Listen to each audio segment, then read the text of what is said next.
بسم اللہ الرحمن الرحیم۔ السلام علیکم ناظرین۔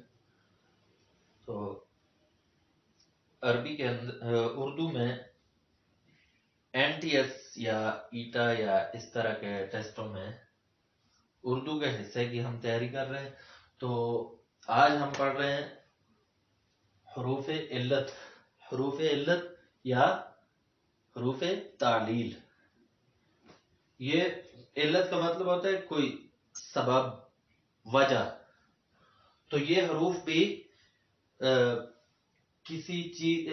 کسی وجہ یا سبب کو ظاہر کرنے کے لیے ہوتے ہیں، کسی بات کا سبب یا اس کی وجہ کو ظاہر کرتے ہیں۔ جیسے وہ دیر سے پہنچے، اب دیر سے پہنچنے کی وجہ کیا ہے؟ کیونکہ بارش ہو رہی تھی۔ تو اس حرف نے کیونکہ نے یہ وجہ بیان کی ہے کہ بارش ہو رہی تھی، بارش کی وجہ سے وہ دیر سے پہنچے۔ تو یہ اس لفظ کے ذریعے سے اس کی دیر سے پہنچنے کی علت بیان کی گئی ہے۔ حروف علت درج ذیل ہیں، چنانچہ، لہذا، بنا برئیں، پس، چونکہ، تاکہ، اس لیے، کیونکہ، یہ حروف علت ہیں۔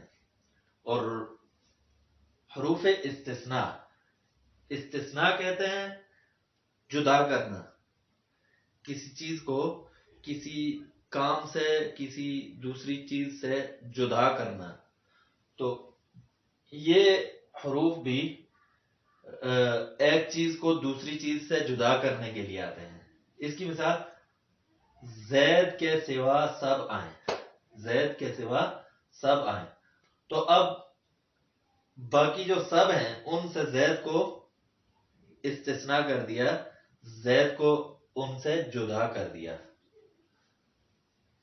حروف استثناء جز، بجز، سوا، ما سوا، پھر، الا، مگر، یہ حروف استثناء ہیں۔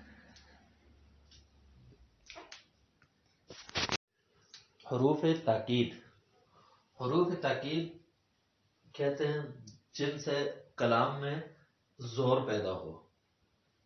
جیسے ہم کہتے ہیں آپ کی یہ خبر بالکل غلط ہے، تو بالکل سے اس کلام میں زور پیدا ہو گیا کہ اس میں کوئی گنجائش نہیں ہے، بالکل غلط ہے، صحیح ہونے کی کوئی گنجائش نہیں ہے۔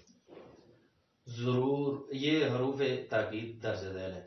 ضرور، بالضرور، ہرگز، کبھی، مطلقاً، سراسر، سبھی، کل، سر بسر، قطعاً، اصلاً، بعینہ، کلہم، سب کے سب، یہ حروف تاکید ہیں۔ حروف تنبیہ، جو کسی کو خبردار کرنے کے لیے، متوجہ کرنے کے لیے یا کسی کو ڈرانے کے لیے استعمال ہوتے ہیں۔ جیسے ہم کہتے ہیں خبردار ایسا مت کرنا، تو اس میں خبردار یہ حرف تنبیہ ہے۔ اور دیکھنا کہیں گر نہ جاؤ، دیکھنا کہیں گر نہ جاؤ، تو یہ یہاں پر دیکھنا جو ہے یہ حرف تنبیہ ہے۔